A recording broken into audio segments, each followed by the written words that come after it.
Hello, my happy readers. It's Bedtime Stories with Issy. Are you ready to share a new story? Well, I have chosen a rather enchanting story to share. The title is The Lonely Tree. If you have this book at home, you can read along with me. The author, the person who has written this story, and the illustrator, the person who has drawn all the pictures, is Nicholas Halliday. Now, we're going on a journey through the seasons in the New Forest. Shall we read and find out what happens? The Lonely Tree.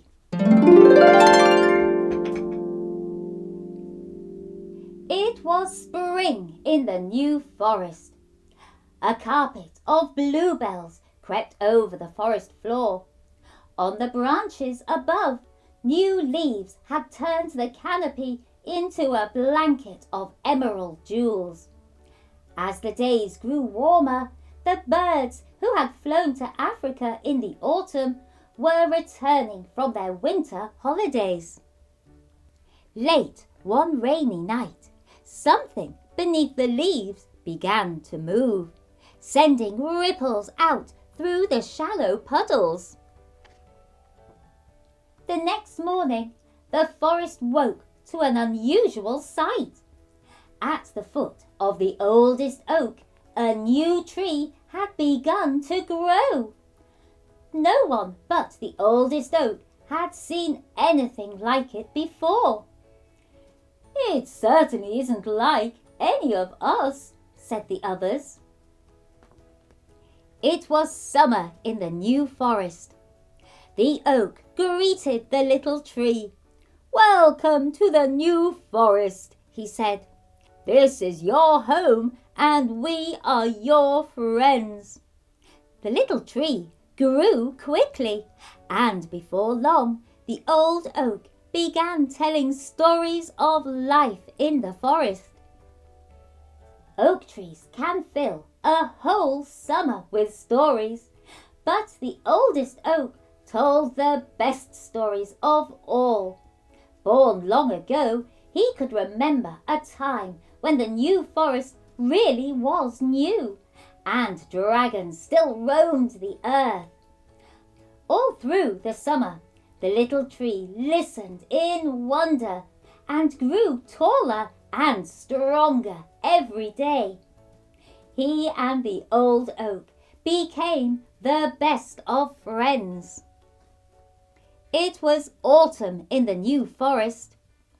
One afternoon, after listening to a particularly beautiful story, the little tree noticed something. "Some of your leaves have turned brown," he said to his old friend.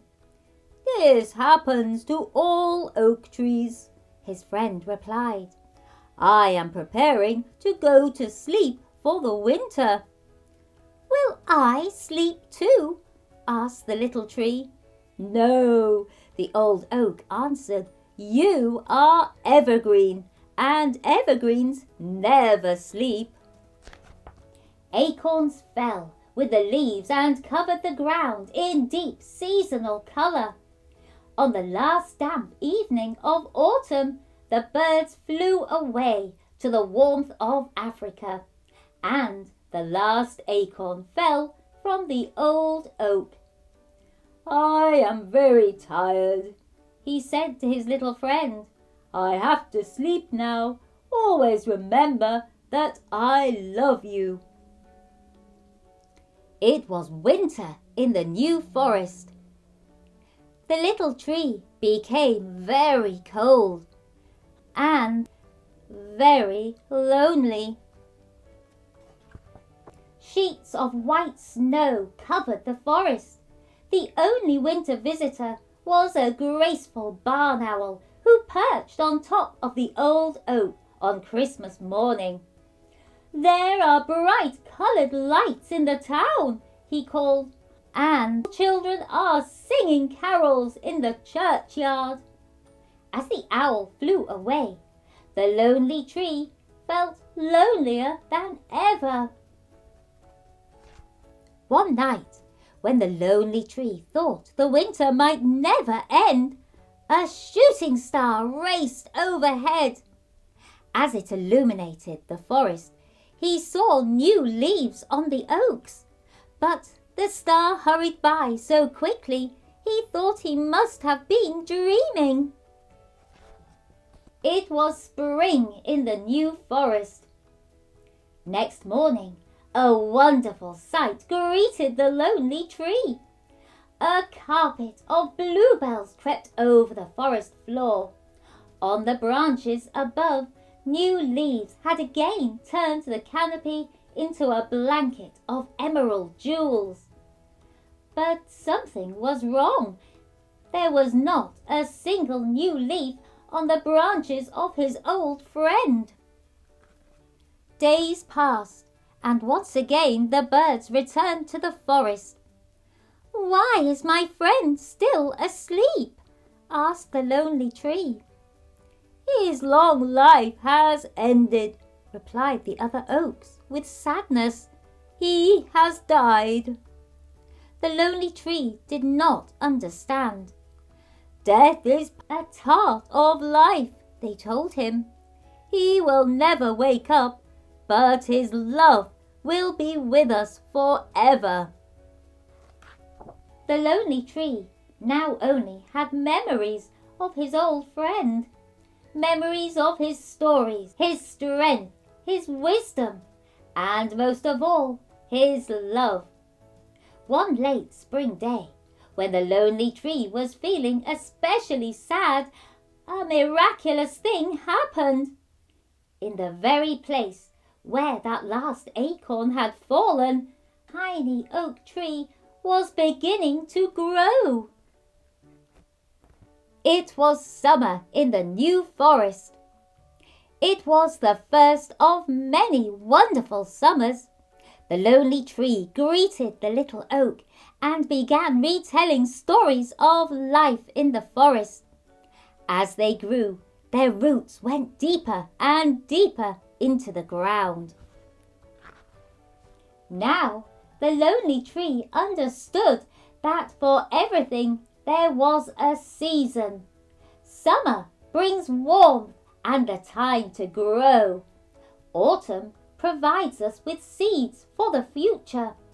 Without a friend, winter can be cold and lonely, but spring always brings new life. The two trees can still be seen in the new forest, and they are, of course, the best of friends.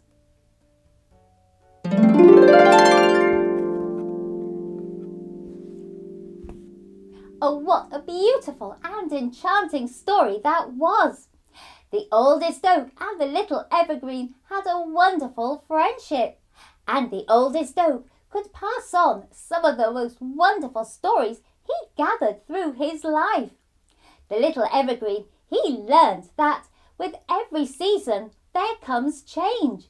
Summer into autumn, autumn into winter, and winter into spring, and spring back into summer.